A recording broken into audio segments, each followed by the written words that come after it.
Bonjour à tous, nous sommes au 6e jour de notre neuvaine à Saint Joseph. Nous allons ensemble méditer aujourd'hui sur Saint Joseph comme modèle de chasteté. Du livre des psaumes. Heureux les hommes intègres dans leur voie, qui marchent suivant la loi du Seigneur. Heureux ceux qui gardent ses exigences, ils le cherchent de tout cœur. Jamais ils ne commettent d'injustice, ils marchent dans ses voies.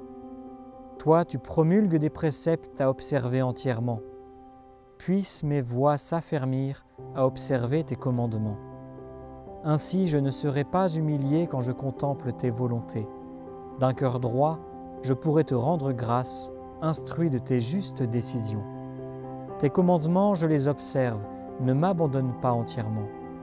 Comment, jeune, garder pur son chemin en observant ta parole?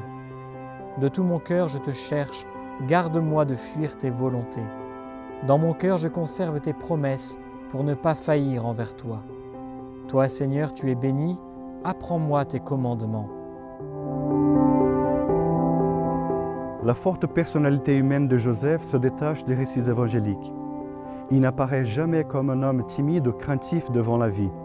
Il sait au contraire faire face aux problèmes, sortir des situations difficiles et assumer avec responsabilité et initiative les tâches qui lui sont confiées. Pour vivre la vertu de la chasteté, il n'est pas nécessaire d'attendre d'être vieux ou de manquer de force. La chasteté naît de l'amour, et pour un amour pur, la force et la joie de la jeunesse ne sont pas un obstacle.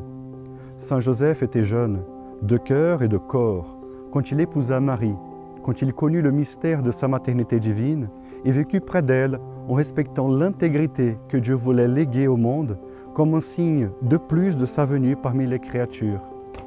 Qui ne sait pas comprendre un tel amour est bien ignorant de ce qu'est l'amour véritable et méconnaît l'essence chrétien de la chasteté. Saint Joseph, tu as répondu avec joie à l'invitation de l'ange en prenant chez toi Marie, ton épouse, respectant en elle l'œuvre de Dieu.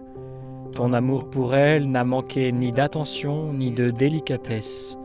Je te consacre aujourd'hui ma vocation à l'amour, ma vie affective et ma sexualité.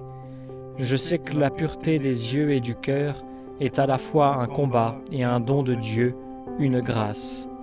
Obtiens-moi de vivre et de pratiquer la chasteté selon mon état, comme une école du don de soi, pour devenir un témoin de la fidélité et de la tendresse de Dieu.